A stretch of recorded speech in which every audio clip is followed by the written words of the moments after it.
Hello friends, मैं मिथिलेश कुमार आपका स्वागत करता हूं। तो हम लोग स्टडी कर रहे हैं electrical and electronics measurement. Okay, तो इसमें हम लोग देख रहे थे इससे पिछले वाली क्लास में हम लोग ने देख लिया था सेंसिटिविटी क्या होता है, क्लियर।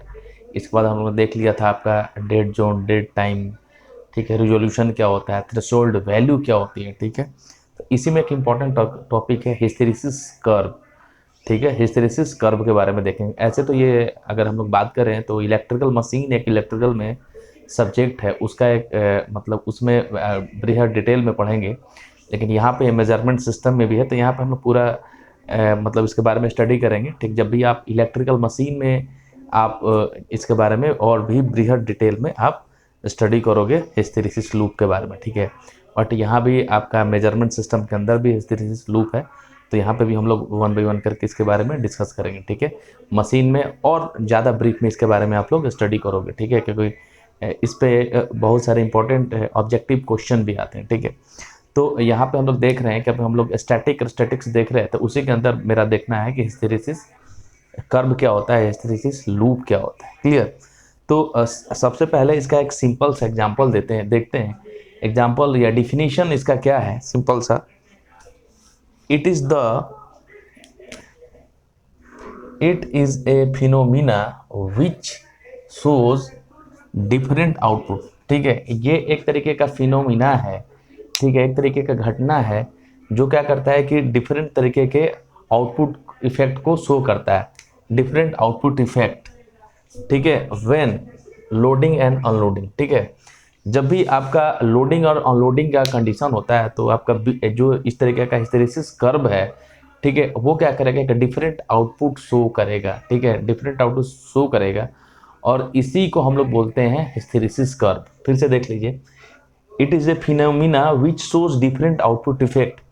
ये क्या करता है कि डिफरेंट आउटपुट इफेक्ट को शो करता है कब, लोडिंग और अनलोडिंग कंडीशन में, ठीक है। जब मेरा एक बार लोड हो रहा है, दूसरा अनलोड हो रहा है, मतलब लोड का मतलब धीरे धीरे चीज़ें मेरी इंक्रीज हो रही हैं, अनलोडिंग का मतलब धीरे धीरे वो कम हो रही हैं, ठीक है। तो हिस्टेरिसिस कर्व के द्वारा हम लोग क्या करते हैं कि एक आउटपुट शो करते हैं, ठीक है, डिफरेंट तरीके का आउटपुट शो होता है वन जो आपका लोडिंग और अनलोडिंग जो आपका कंडीशन आ रहा है, ठीक है। तो it is a phenomena which show different output effect, ये डिफरेंट आउटपुट इफेक्ट को शो करता है, ठीक है, कब, when loading and unloading condition, ठीक है। इसके बाद देखिए हमेशा कि यहाँ से ऑब्जेक्टिव क्वेश्चन आपका सॉल्व होगा कि जब भी हम लोग हिस्टेरिसिस लूप या कर्व की बात करेंगे, ठीक है, इसका अगर हम लोग इसकी बात करें, हिस्टेरिसिस लूप बोल लें, ठीक है, तो यहाँ से एक ऑब्जेक्टिव क्वेश्चन सॉल्व होगा कि ये किसके किसके बीच में ड्रॉ होता है, ठीक है। तो हमेशा जो हिस्टेरिसिस लूप है या कर्व है वो हमेशा ड्रॉ होता है कि जो मेरा हॉरिजेंटल एक्सिस है उस पर हम लोग एच लेते हैं, जिसको हम लोग बोलते हैं मैग्नेटिक फील्ड इंटेंसिटी। और आपका जो वर्टिकल एक्सिस होता है जिसको हम लोग वाई बोलते हैं, उसको हम लोग बोलते हैं बी, ठीक है। उसको हम लोग बोलते हैं मैग्नेटिक इंडक्शन या मैग्नेटिक फील्ड डेंसिटी भी हम बहुत सारे केस में बोलते हैं, ठीक है। Magnetic field density, magnetic field induction, ठीक है।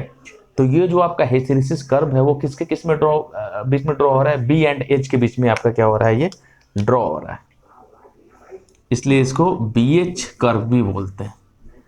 बी एच कर्व, अगर कहीं भी हिस्टेरिसिस कर्व की बात है, अगर वहाँ पे बी एच कर्व की बात हो, आप समझ ना इसी कर्व की बात हो रही है, क्योंकि ये जो कर्व है वो किस किस के बीच में ड्रॉ हो रहा है, आपका बी और एच के बीच में ड्रॉ हो रहा है, ठीक है। अब यहाँ पे जो मैग्नेटिक फील्ड इंटेंसिटी है, ठीक है, उसको हम लोग हॉरिजेंटल एक्सिस पे लेते हैं, और जो मैग्नेटिक फील्ड है उसको हम लोग क्या किस पे लेते हैं, वर्टिकल एक्सिस पे लेते हैं, क्लियर। तो यहाँ पे कुछ नॉर्मल सी चीज़ें उसको हम लोग देख लेते हैं। सिंपल यहाँ पे हम लोग ने देखी है कि यहाँ पे हम लोग ने वोल्टेज सोर्स लगा रखा है और यहाँ पे नंबर ऑफ टर्न्स है, ठीक है। कि जब भी हम लोग कोई वोल्टेज सोर्स अप्लाई करते हैं तो उसमें करंट फ्लो होने लगता है, ठीक है। जैसे ही हम लोग यहाँ पे एक तरीके का जो वोल्टेज सोर्स है उसको अप्लाई किया तो उसमें करंट फ्लो होने लगता है जब किसी भी सर्किट में। और यहाँ पे क्या है, नंबर ऑफ टर्न्स है, ठीक है, नंबर ऑफ टर्न्स। तो जब भी हम लोग किसी सर्किट में करंट का फ्लो कराते हैं, ठीक है, तो वहाँ पे क्या होता है, मैग्नेटिक फील्ड क्रिएट होता है, ठीक है, जिसके कारण जब मैग्नेटिक फील्ड क्रिएट होता है तो वहाँ पे फ्लक्स जनरेट होता है, ठीक है, वहाँ पे फ्लक्स जनरेट होता है, ठीक है। और फ्लक्स का डिफिनेशन हम लोग अगर देखें कि what do mean by flux, तो फ्लक्स का डिफिनेशन होता है amount of magnetic field around the magnet, it is known as flux, ठीक है। अमाउंट ऑफ मैग्नेटिक फील्ड, एक मैग्नेट के चारों ओर जो मैग्नेटिक फील्ड होता है, ठीक है, उसको हम लोग बोलते हैं फ्लक्स। ठीक है, तो फिर से देखिए कि जैसे ही हम लोग यहाँ पे कोई वोल्टेज सोर्स अप्लाई करते हैं तो देन इस सर्किट में क्या होगा, करंट फ्लो होगा। ठीक है, और उसके चलते क्या मैग्नेटिक फील्ड क्रिएट होगा और जिसके कारण क्या होगा कि आपका फ्लक्स जनरेट होगा। ठीक है, और ये है नंबर ऑफ टर्न्स। ठीक है, नंबर ऑफ टर्न्स में, ठीक है, जिसको हम लोग बोलते हैं इंडक्टेंस, जिसको एल से भी हम लोग डिनोट करते हैं। ठीक है, एल से भी डिनोट करते हैं और इसको इस तरीके से भी हम लोग लिखते हैं कि phi directly proportional to I. ठीक है, और number of turns equals to L into I. ठीक है, अब ठीक है, अगर यहाँ से हम लोग एल को कैलकुलेट करना चाहें तो ये हो जाएगा आपका एन फाई बाई में आई। इसको आप लोग नोट डाउन कर लीजिएगा, आगे काम आएगा। ठीक है, कि जो आपका फ्लक्स है वो करंट के डायरेक्टली प्रोपोर्शनल होता है। ठीक है, तो यहाँ पे हम लोग देखें, ठीक है, कि अगर हम लोग वोल्टेज को इंक्रीज करेंगे, ठीक है, अगर हम लोग वोल्टेज को इंक्रीज करेंगे तो आपका जो करंट है वो भी इंक्रीज करेगा। जब करंट इंक्रीज करेगा तो जो फ्लक्स है वो भी इंक्रीज करेगा। ठीक है, जो क्योंकि ठीक है, क्योंकि जो करंट है वो डायरेक्टली प्रोपोर्शनल टू फ्लक्स है। ठीक है, कि यहाँ पे जब हम लोग वोल्टेज को इंक्रीज किया तो उसकी वजह से आपका जो करंट है, ठीक है, जैसे हम क्योंकि वोल्टेज की वजह से आपका जो है वो करंट फ्लो हो रहा है। जब वोल्टेज इंक्रीज होगा तो देन आपका करंट भी इंक्रीज करेगा। जब करंट इंक्रीज करेगा तो आपका फ्लक्स की जो वैल्यू है वो भी इंक्रीज करेगा। यहाँ तक समझ में आ गया। अब दूसरा केस लेते हैं। ठीक है, ये आपका केस नंबर 1। अब हम लोग केस नंबर 2 लेते हैं। जब हम लोग वोल्टेज की वैल्यू को डिक्रीज कर रहे हैं, जब वोल्टेज की वैल्यू को कम कर रहे हैं, तो उस केस में क्या होगा, जो आपका करंट है वो भी कम होगा। जब करंट कम होगा तो जो फ्लक्स है, फ्लक्स की वैल्यू भी कम होगी। क्लियर कि अगर हम वोल्टेज को इंक्रीज करते हैं तो मेरा क्या होगा, करंट भी इंक्रीज करेगा। जब करंट इंक्रीज करेगा तो मेरा फ्लक्स जो है, ठीक है, फ्लक्स वो भी आपका क्या करेगा, आपका इंक्रीज करेगा। दूसरे केस में अगर हम लोग वोल्टेज को डिक्रीज कर रहे हैं तो उस केस में क्या होगा, आपकी करंट की वैल्यू भी डिक्रीज करेगी। और जब करंट की वैल्यू डिक्रीज करेगी तो जो फ्लक्स है उसकी वैल्यू भी इंक्रीज करेगी। अब लेते हैं तीसरा केस, जो इंपॉर्टेंट केस है। तीसरा केस लेते हैं, इंपॉर्टेंट केस है। इसी पे आपका जो कर्व का कहानी डिपेंडेंट है। ठीक है, अब हम लोगों ने क्या किया, वोल्टेज को जैसे ही जीरो किया, जैसे ही हम लोगों ने वोल्टेज को जीरो किया, ठीक है, जो करंट की वैल्यू क्या होगी, ठीक है, करंट की वैल्यू भी होगी जीरो। ठीक है, लेकिन जो रिजल्टेंट फ्लक्स है वो उसकी वैल्यू जीरो नहीं होती है। ठीक है, सडनली हमने क्या कर दिया, वोल्टेज की वैल्यू को जीरो कर दिया तो देन आपका करंट का वैल्यू जीरो होगा, लेकिन जो रिजल्टेंट फ्लक्स है ना फाई आर, उसकी वैल्यू जीरो नहीं होगी। वाई? क्योंकि ये जो नंबर ऑफ टर्न्स है इसमें कुछ ना कुछ एनर्जी स्टोर रहता है। जब एनर्जी स्टोर रहेगा उसके अंदर तो उसके कारण क्या होगा कि मेरा जो मैग्नेटिक फील्ड है, ठीक है, कुछ ना कुछ मैग्नेटिक फील्ड भी होगा। जब मैग्नेटिक फील्ड होगा तो देन वहाँ पर कुछ ना कुछ जो आपका जो फ्लक्स है उसकी वैल्यू भी रहेगी, जिसको हम लोग बोलते हैं रेसिड्यूअल फ्लक्स, जिसको हम लोग बोलते हैं रेसिड्यूअल, बचा हुआ फ्लक्स, रेसिड्यूअल फ्लक्स। ठीक है, फिर से समझिए कि जब मेरी वोल्टेज की वैल्यू जीरो होगी देन आपका, ये पहला केस था कि वोल्टेज को इंक्रीज किया तो करंट भी इंक्रीज हो गया, करंट इंक्रीज हो गया तो देन हमारे फ्लक्स की वैल्यू भी इंक्रीज हो गई। सेकंड केस, वोल्टेज की वैल्यू को कम किया तो करंट की वैल्यू भी कम होगी, जब करंट की वैल्यू कम होगी तो आपकी फ्लक्स की वैल्यू भी कम होगी। ठीक है, तीसरा केस, हम वोल्टेज को जीरो किया तो उसकी वजह से, जैसे ही वोल्टेज को जीरो किया तो जो इस सर्किट में करंट फ्लो होगा उसकी वैल्यू कितनी हो जाएगी, जीरो। बट नेट जो फ्लक्स है उसकी वैल्यू जीरो इसलिए नहीं होगी, जो नंबर ऑफ टर्न्स है, ठीक है, इसमें कुछ ना कुछ एनर्जी स्टोर रहता है। ठीक है, जिसके कारण क्या है, मेरा मैग्नेटिक फील्ड है इसमें, ठीक है, उस एनर्जी के कारण क्या होगा कि यहाँ पे कुछ ना कुछ मैग्नेटिक फील्ड है। अगर मेरा मैग्नेटिक फील्ड है तो जिसके कारण क्या होता है कि अगर मेरा भी कहीं भी मैग्नेटिक फील्ड है तो उसके कारण उसमें कुछ ना कुछ फ्लक्स बचा हुआ है, कुछ ना कुछ फ्लक्स बचा हुआ है, जिसको हम बोलते हैं रेसिड्यूअल फ्लक्स। इस रीजन से ये होता है कि जब वोल्टेज की वैल्यू जीरो हो जाती है तब करंट की वैल्यू जीरो हो जाती है, बट जो मतलब उसमें कॉइल के अंदर जो मेरी एनर्जी स्टोर रहती है, ठीक है, उसके कारण अपना मैग्नेटिक फील्ड उसमें कुछ ना कुछ रहता है। उस रीजन से क्या होता है कि उसमें कुछ ना कुछ रेसिड्यूअल फ्लक्स होता है, और इसी रीजन से उस टाइम पे जो नेट फ्लक्स है उसकी वैल्यू जीरो नहीं होती, मतलब कुछ ना कुछ उसमें फ्लक्स की वैल्यू रहेगी। ठीक है, उसी को हम लोग बोलते हैं रेसिड्यूअल फ्लक्स। क्लियर?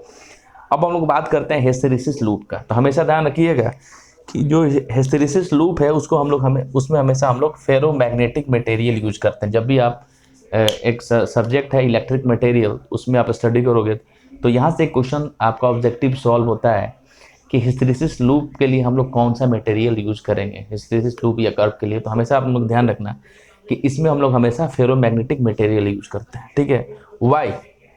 ठीक है, क्यों? देखिए हम यहाँ पे कि फेरोमैग्नेटिक मटेरियल में क्या होता है कि जो इसके डोमेन होते हैं ना, ठीक है, वो सेम डायरेक्शन में अलाइन होते हैं। देखिए ये इसके जो डोमेन है वो एक ही डायरेक्शन में अलाइन होते हैं इस तरीके से, ठीक है।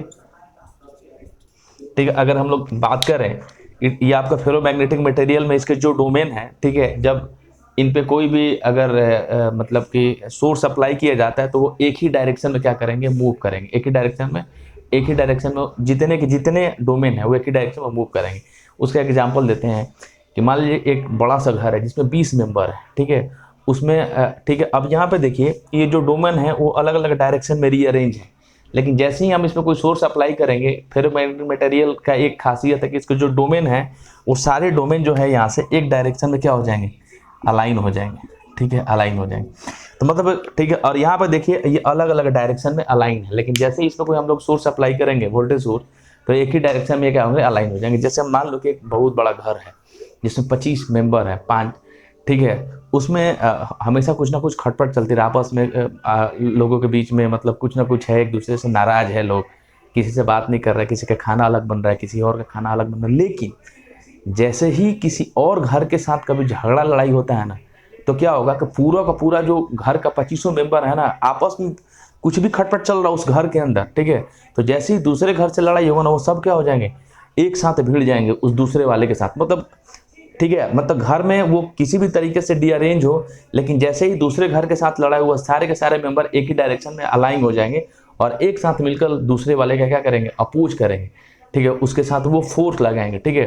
तो यही फेरोमैग्नेटिक मटेरियल है कि इसमें इसके सारे जो डोमेन है ना, जितने भी मेंबर है ना, एक ही डायरेक्शन में क्या होते हैं, वो अलाइन होते, एक ही डायरेक्शन में चलते हैं, ठीक है। तो हमेशा ध्यान रखिए कि हिस्टैरिसीस लूप में जो हम लोग कौन सा मटेरियल यूज करते हैं, तो हम लोग फेरोमैग्नेटिक मटेरियल यूज करते हैं। वाई? क्योंकि इसके जो डोमेन है ना, हमेशा एक ही डायरेक्शन में क्या होते हैं, अलाइन होते हैं। क्लियर? अब हम लोग आते हैं इस कर्व की बात करते हैं, ठीक है।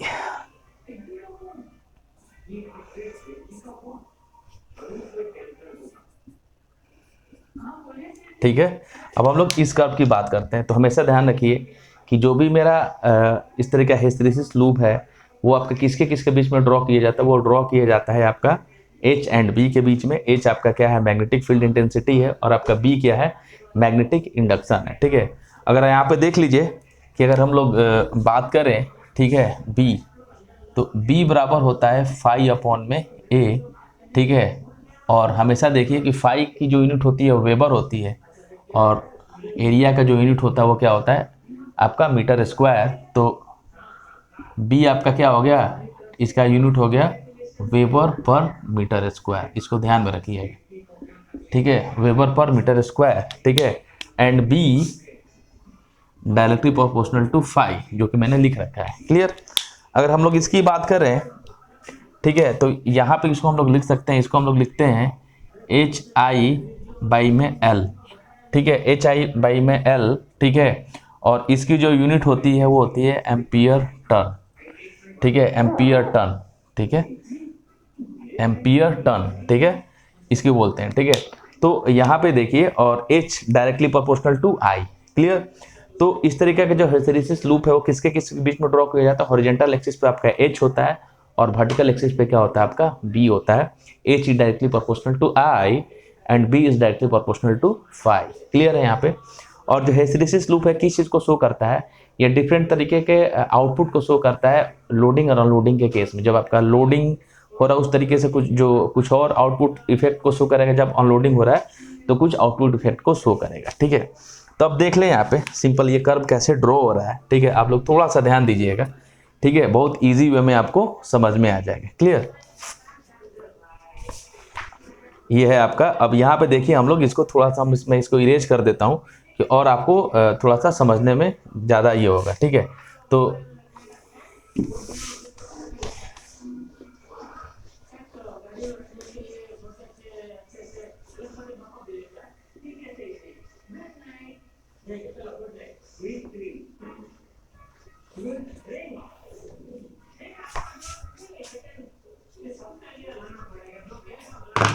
ये आपका क्या है, मैग्नेटिक इंडक्शन। बी आपका है, या मैग्नेटिक डेंसिटी, फील्ड डेंसिटी भी बोल सकते हो, मैग्नेटिक इंडक्शन। ठीक है, देखिए यहाँ पे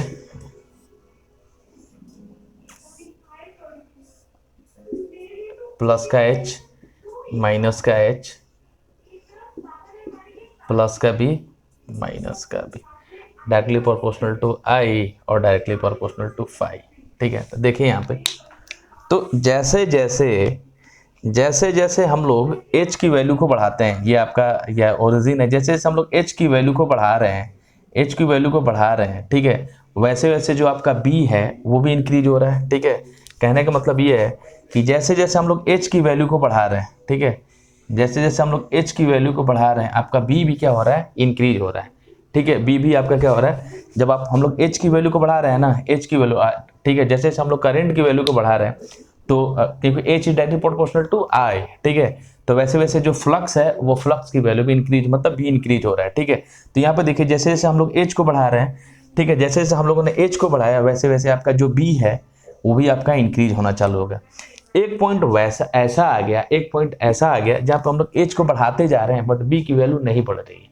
ठीक है, एक पॉइंट ये ऐसा आ गया जहाँ पे अपन H, ठीक है, एक पॉइंट ऐसा आ गया, अपन H की वैल्यू को तो बढ़ा रहे हैं, ठीक है, करंट की वैल्यू को तो बढ़ा रहे हैं, बट यहाँ पे जो फ्लक्स की वैल्यू है वो ये जो है वो इंक्रीज नहीं हो रही है। यहाँ पे बिल्कुल क्या हो गया कि वो जो कर्व हो मेरा स्थिर हो गया, मतलब H हम लोग इंक्रीज कर रहे हैं जब, बट B की वैल्यू है उसमें कोई भी फर्क नहीं पड़ा, वो यहाँ पे आके क्या हो गया, स्टैटिक हो गया। ठीक है, और इसलिए इस पॉइंट को बोला जाता है सैचुरेशन पॉइंट। आपने बोलता है ना कि सैचुरेट हो गया, मतलब वो उसको जितना बढ़ना था वो बढ़ गया, सैचुरेट हो गया, अब इससे ज़्यादा नहीं बढ़, मतलब वो उसका पीक पॉइंट होगा, उसका मैक्सिमम पॉइंट होगा। क्लियर, तो यहाँ तक आपको समझ में आ गया होगा। तो अब हम लोग इसको बोलते हैं H मैक्सिमम। ठीक है, H मैक्सिमम। ठीक है, इस पॉइंट पर जो H की वैल्यू वो मैक्सिमम है, क्योंकि इसके बाद हम लोग H की वैल्यू को कितना भी हम लोग बढ़ा ले, जो B की वैल्यू वो इंक्रीज नहीं हो रही। क्लियर है, अब हम लोग ये तो क्या था कि लोड कर रहे थे, हम लोग लोड कर रहे थे। ठीक है, कि लोडिंग कंडीशन में क्या होता है कि जैसे जैसे लोड बढ़ाते जाओगे करंट की वैल्यू भी बढ़ती जाएगी। ठीक है, तो जैसे जैसे H की वैल्यू को हम लोग बढ़ा रहे थे उसके प्रोपोर्शन में आपका जो B है वो भी इंक्रीज आ रहा था, लेकिन एक पॉइंट के बाद हम लोग H को बढ़ाते जा रहे हैं बट B की वैल्यू नहीं बढ़ रही है। ठीक है, B की वैल्यू यहीं पे आके कांस्टेंट होगी। ठीक है, तो इस पॉइंट को हम लोग बोलेंगे सैचुरेशन पॉइंट। क्लियर है, और फिर से हम लोग क्या करते हैं, जस्ट लाइक हम लोग बोलते हैं अनलोड कर रहे हैं। ठीक है, अनलोडिंग अब हम लोग क्या कर रहे हैं कि फिर से इस कर्व को रीबैक करते हैं। ठीक है, रीबैक करते हैं तो ये क्या करेगा, कर्व फिर से इसी पाथ को फॉलो नहीं करेगा। ये जो कर्व है आपका, ये जो कर्व है ऐसे बना है, अगर हम लोग अनलोडिंग कंडीशन की बात करें, ठीक है, फिर से हम लोग रीबैक की बात करें तो फिर से ये कर्व इसी पाथ को फॉलो नहीं करेगा, और जो ये कर्व है, ठीक है, मेरा कुछ इस तरीके से बनेगा, कुछ इस तरीके से बनेगा। ठीक है, तो देखिए यहाँ पे कि धीरे धीरे धीरे धीरे करंट की वैल्यू तो यहाँ पे जीरो हो गई, करंट की जो वैल्यू है, ठीक है, जो H की वैल्यू है वो तो जीरो हो गई, लेकिन B की जो वैल्यू है ना वो आपकी क्या हो गई, जीरो नहीं हुई। मतलब यहाँ ये देखिए, ये जो आपका कुछ ना कुछ यहाँ पे गैप आ गया। ठीक है, इतने मतलब कुछ ना कुछ गैप हो गया, और अपवर्ड ये क्या हो गया, ये कर्व ऊपर की तरफ शिफ्टेड है, आना चाहिए इसका जीरो, क्योंकि अगर हम लोग पहले केस में बात करें कि ये कर्व जीरो से स्टार्ट हुआ, जैसे जैसे करंट को बढ़ा रहे थे वैसे वैसे आपका B भी बढ़ रहा था, लेकिन दूसरे केस में क्या हुआ कि जैसे ही हम लोग रीबैक कर रहे हैं इसको, ठीक है, तो आपकी करंट जो H की वैल्यू है, मैग्नेटिक फील्ड इंटेंसिटी, इसकी वैल्यू तो धीरे धीरे डिक्रीज होते होते तो आपकी जीरो पे आ गई, लेकिन जो आपके B है, मैग्नेटिक इंडक्शन है, उसकी वैल्यू जीरो नहीं हुई, उसकी वैल्यू जीरो नहीं, और ठीक है, और इस पॉइंट पे आ गई। ठीक है, और इसी ये जो पॉइंट है, ठीक है, ये जो आपका एरिया है इसी को हम लोग बोलते हैं रिटेंटिविटी, इसी को हम लोग बोलते हैं रिटेंटिविटी। ठीक है, रिटेंटिविटी। ठीक है, अब देखिए यहाँ पे रीजन क्या है, रीजन क्या है, सेम चीज हम लोगों ने पढ़ा था अभी कि अगर वोल्टेज की वैल्यू को जीरो कर दिया जाए तो करंट की वैल्यू भी जीरो हो जाएगी, बट उसमें क्या होगा कि कुछ ना कुछ एनर्जी स्टोर रहता है, जिसके कारण क्या होता है, मैग्नेटिक फील्ड रहता है। जब मैग्नेटिक फील्ड है तो कुछ ना कुछ उसमें रेसिडुअल फ्लक्स होगा। ठीक है, यहाँ पे कुछ ना कुछ रेसिडुअल फ्लक्स है। ठीक है, कुछ ना कुछ रेसिडुअल फ्लक्स है, जिसके कारण वो क्या होगा कि जो इसकी वैल्यू वो जीरो नहीं हो रही है।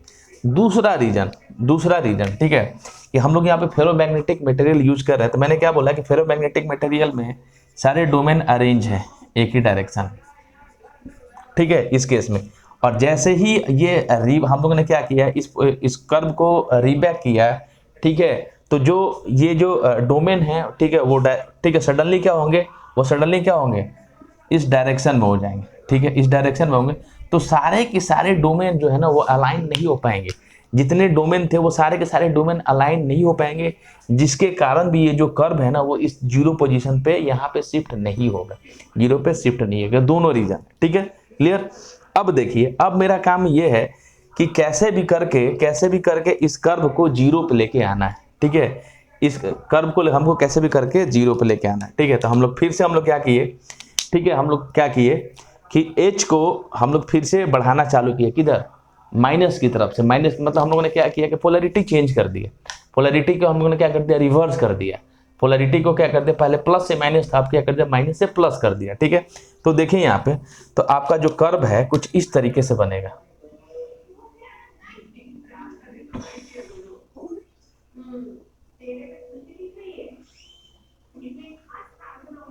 ठीक है। अब देखिए यहाँ पे, देखिए यहाँ पे, तो हम लोगों ने क्या किया कि एच को बढ़ाना साइड, हम लोग एच को इंक्रीज करना चालू कर दिया, ठीक है, इंक्रीज करना चालू कर दिया, ठीक है।